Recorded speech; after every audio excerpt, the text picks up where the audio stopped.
जब बच्चा छोटा होता है तो उसके विकास का एक महत्वपूर्ण हिस्सा होता है। जब वह सबसे पहले खड़े होने की कोशिश करता है तो अपना पहला कदम रखता है और यह मुमकिन होता है उसके घुटनों के माध्यम से। घुटने न सिर्फ हमारे शरीर को संतुलित रखते हैं बल्कि हमारे रोजमर्रा की दौड़ भाग में और हमारे उठने बैठने में समय सहायता करते हैं, हमारे शरीर को पूर्ण रूप से संतुलित रखते हैं। करे योग, रहे निरोग। अभी सब्सक्राइब करें योगाचार्य मनीष नेगी को। हरिओम, मैं योगाचार्य मनीष नेगी अपने YouTube चैनल योगाचार्य मनीष नेगी में आप सभी का स्वागत करता हूँ। आज हम योग करेंगे अपने नीज पेन के लिए। जो घुटनों का दर्द होता है वह बहुत ही सामान्य समस्या बना हुआ है। हर किसी के घुटनों में पेन हो रहा है और इस समय बहुत ही कॉमन समस्या बना हुआ है। बुजुर्ग लोगों को तो समय के साथ साथ पेन हो ही रहा है, परंतु युवा अवस्था में भी यह घुटनों का पेन बना हुआ है। यह क्यों बना हुआ है, इसके बारे में आज हम इस वीडियो के माध्यम से जानेंगे और हम जानेंगे कि योग अभ्यास के माध्यम से और किस किस पोषक तत्वों के माध्यम से हम इस घुटने के पेन को गायब कर सकते हैं अपने योग अभ्यास के माध्यम से। जो हमारा शरीर है यह जॉइंट से मिलकर बना हुआ है, अर्थात हम कह सकते हैं कि हर एक अंग दूसरे अंग के साथ जॉइंट के माध्यम से जुड़ा हुआ है। चाहे आप हाथ को लेकर देखें या पांव को लेकर देख लीजिए, आप अपनी रिस्ट से देख सकते हैं, अपने फिंगर से देख सकते हैं, अपने एल्बो से देख सकते हैं, अपने नीज से देख सकते हैं। किसी भी हिस्से को आप देखें तो वो ज्वाइंट के साथ आपको एक हिस्से को दूसरे हिस्सा जोड़ रहा है, उसे ज्वाइंट कहते हैं। यह बहुत ही ऐसा हिस्सा है कि इसे आवश्यकता है हमारे शरीर की। क्यों आवश्यकता है? क्योंकि हमारा शरीर लचीला बनाने के लिए इसकी आवश्यकता होती है। क्योंकि हम बहुत से कार्य करते हैं, यदि हमारे शरीर में ज्वाइंट नहीं होते तो हम नीचे फॉरवर्ड नहीं कर पाते, कुछ चीजें उठा नहीं पाते। बहुत सारी चीजें ऐसी हैं जो हमारे दैनिक दिनचर्या में नहीं हो पाती। हमारा शरीर एक ढांचे की तरह बन जाता। उसके लिए हमने हमारे शरीर में जो जॉइंट्स हैं वो मांसपेशियों के माध्यम से जुड़े हुए हैं। तो मांसपेशियों को लचीला बनाने के लिए और अपने जॉइंट को मजबूत करने के लिए हमें पोषक तत्वों की आवश्यकता होती है। जो पोषक तत्व सही से मिल जाते हैं तो हमारा पेन नहीं रहता, और यदि पोषक तत्व कम हो जाते हैं तो हमारा पेन बढ़ जाता है। और यह घुटनों में ज्यादा यह समस्या इसलिए बनी रहती है क्योंकि घुटनों का कार्य हमारे दैनिक दिनचर्या में ज्यादा होता है, उठना बैठना और इतना सारे पूरे शरीर का प्रेशर झेलना। तो घुटनों का पेन इसीलिए ज्यादा होता है। तो कुछ पोषक तत्व हैं जो हमें लेने चाहिए, जैसे कैल्शियम की चीजें हमें खानी चाहिए। विटामिन डी का हमें बहुत ही मात्रा में सेवन करना चाहिए, अर्थात आपको विटामिन डी का जरूर से जरूर सेवन करना चाहिए। और ओमेगा 3, ये 3 विटामिन जो हमारे हैं, पोषक तत्व जो हमारे हैं, इनका हमें सेवन करना चाहिए। इनके सेवन से ही हमारा जो पेन है वो धीरे धीरे कम होने लगेगा। और इनके साथ हमें योग अभ्यास करने चाहिए। प्रारंभ करते हैं योग अभ्यास को। मैं कुछ सूक्ष्म अभ्यास आपको बताऊंगा, जॉइंट्स मूवमेंट्स जिसे हम कहते हैं, नीज के पेन को रिलीफ करने के लिए आप लोग भी मेरे साथ कीजिएगा। मेरे साथ बैठ जाइए किसी भी सुखासन में, आरामदायक स्थिति में, और अपनी योगा मैट के ऊपर बैठेंगे जिससे कि आपको कंफर्ट हो। और प्रारंभ करते हैं योग अभ्यास। इसके लिए हमें बैठ जाना है दंडासन में, इस प्रकार से आरामदायक स्थिति में दंडासन में। कमर गर्दन को सीधी रखते हुए सबसे पहले हम करेंगे टोज मूवमेंट। ये हमारे टोज हैं, इनका हम मूवमेंट करेंगे।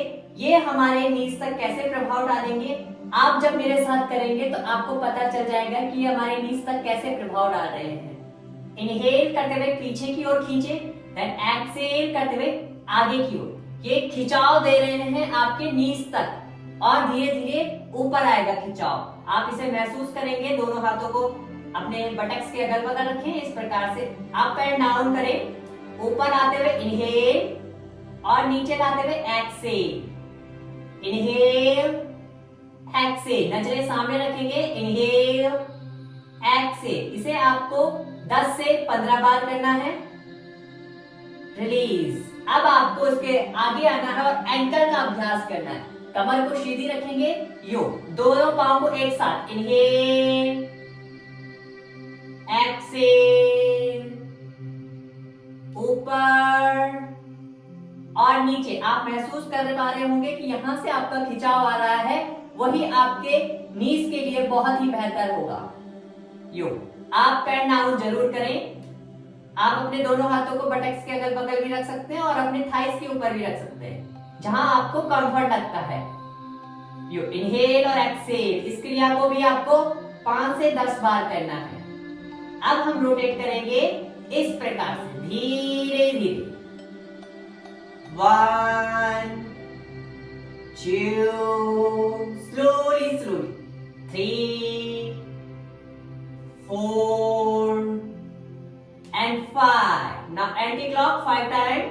1 2 3 4 5. रिलीज करेंगे, थोड़ा सा इस प्रकार से शेक करेंगे। अब आपको क्या करना है, अपने घुटनों के जो चारों तरफ है इस प्रकार से प्रेस करना है। यो फिंगर के माध्यम से इस प्रकार से आपको प्रेस करना है अपने घुटनों के चारों तरफ से। आप इस पे मालिश भी कर सकते हैं किसी भी तेल से, सरसों का तेल हो, नारियल का तेल हो, आप इसे अवश्य मालिश करें तो तब भी आपको रिलीफ मिलेगा।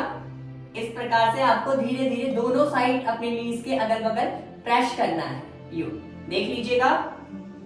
अब हम अगला अभ्यास करेंगे जानुनमन। किस प्रकार से करना है, इसके लिए आपको रस्सी चाहिए या कोई चुन्नी घर पे हो आपका, या कोई रस्सी का टुकड़ा हो जो आपके घर में इजीली हो, आप उसे ले सकते हैं। और इस प्रकार से आपको क्या करना है, इसे एंकल को, अपने थाइस को इस प्रकार से ग्रिप कर लेना है रस्सी के माध्यम से, और धीरे से जितना ऊपर तक आप उठा सकते हैं उठाइए ऐसे। क्या पता आप यहां तक होल्ड कर पाए, क्या पता आप यहां तक होल्ड कर पाए। जहां तक आप होल्ड कर पाएंगे वहां तक आपको करना है। अब धीरे धीरे जितना आप कर सकते हैं यहीं से अप एंड डाउन करेंगे। यू 1 अप एंड डाउन, धीरे धीरे ऊपर उठाते हुए इनहेल, नीचे लाते हुए exhale, inhale exhale, inhale exhale. इस प्रकार से आपको करना है और धीरे से रिलीज करते हुए दूसरे पांव से भी सेम स्थिति को करना है। होल्ड करेंगे इस प्रकार से। Now inhale exhale, inhale exhale, inhale Excel. इसे आपको 10 से 15 बार करना है दोनों पांव से, और धीरे से रिलैक्स कर लेना है। चलो अगला अभ्यास करेंगे। इसके लिए आपको लेट जाना है आरामदायक स्थिति में, पीठ के बल आपको लेट जाना है। इस अवस्था में कमर गर्दन को सीधी रखते हुए अभ्यास को करने के लिए आपको रस्सी की आवश्यकता होगी। एक रस्सी ले लीजिएगा, जिस प्रकार रस्सी या कोई कपड़ा होगा या टॉवल होगा पतला सा, आप उसे ले सकते हैं। पहले आपको क्या करना है, अपने बाएं पांव को ऊपर उठाना है। इनहेल करते हुए अपने बाएं पांव की थाइस पे इस प्रकार से अपनी रस्सी को लगा लीजिएगा इस अवस्था में, और जितना आप पीछे की ओर लेके आ सकते हैं लेके आइए। अर्धपवनमुक्तासन किस प्रकार से करेंगे, ये घुटनों के लिए किस प्रकार से होता है ये मैं आपको बता रहा हूं। इस प्रकार से आपको होल्ड करना है, जहां तक आप ले जा सकते हैं। ज्यादा प्रेशर नहीं देना है घुटनों को, आरामदायक स्थिति में जितना कर सकते हैं यहां तक ले आ सकते हैं, यहां तक ले जाएं, यहां तक जहां तक आपको बेटर लगता है। और अब अप एंड डाउन करते रहिए, up and down, up down, up down, up करते हुए इनहेल और डाउन करते हुए एक्सेल। धीरे से वापस आएंगे। ऐसे ही आपको दूसरे पांव से करना है, और कम से कम 20 से 25 राउंड को आपको करना होता है। जितना पीछे तक ले जा सकते लेके जाएं, उसके बाद up and down start.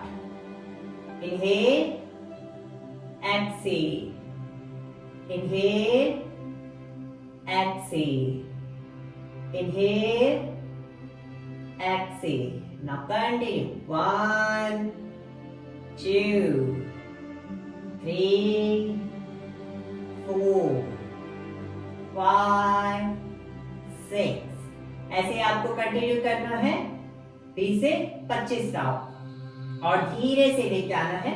Relax, लंबा गहरा सांस और लंबा ही गहरा प्रश्वास।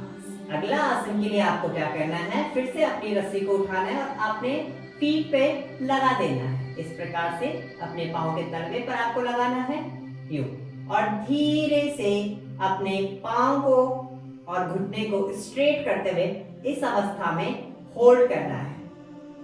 ये जरूरी नहीं है कि आपको पूरा स्ट्रेट करना है, जहां तक आप लेके जा सकते हैं वहां पर आप होल्ड कर लीजिए।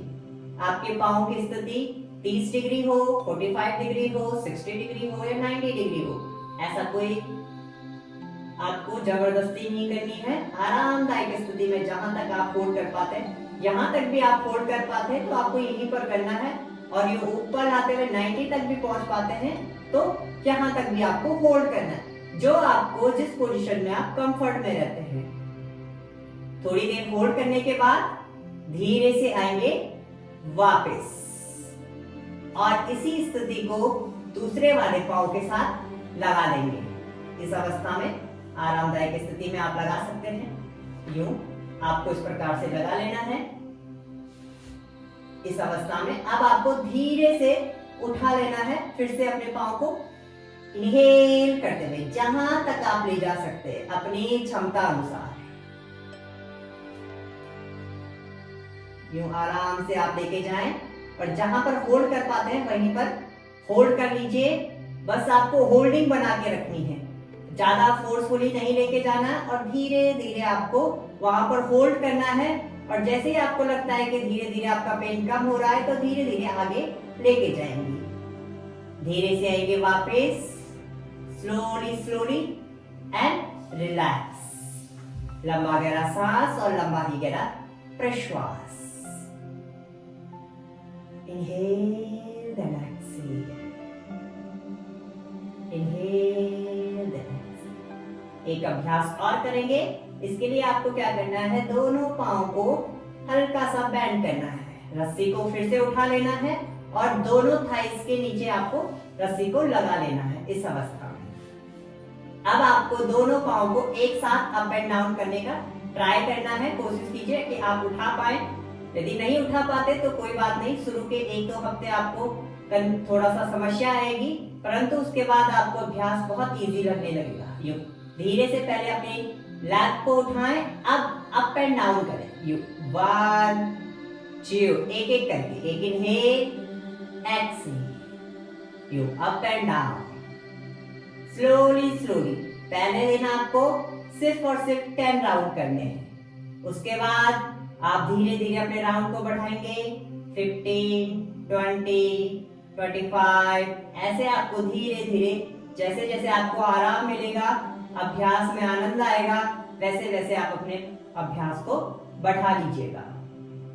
इस प्रकार से आपको अप एंड डाउन करना है और धीरे से रिलैक्स कर लेना है। रिलैक्स कर लेंगे और आंखें बंद कर लेंगे। मन को शांत, एकांत। लंबा गहरा सांस और लंबा ही गहरा प्रश्वास। धीरे से बाईं करवट लेते हुए बैठ जाएंगे सुखासन में, आरामदायक स्थिति में। ये थे हमारे कुछ सूक्ष्म अभ्यास। और यदि एक अभ्यास आप और भी कर सकते हैं, वज्रासन। पूरी वीडियो मैंने वज्रासन की बना रखी है, डिस्क्रिप्शन में लिंक डाल दूंगा, आप वहां से देख सकते हैं।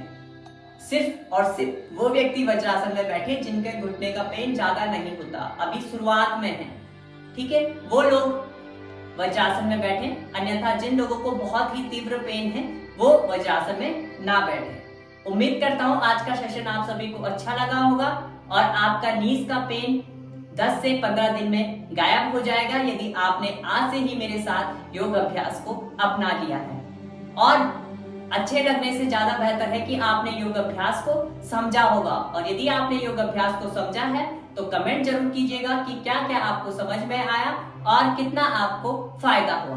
मिलते हैं नई वीडियो के साथ, नए सेशन के साथ, तब तक के लिए हरिओम।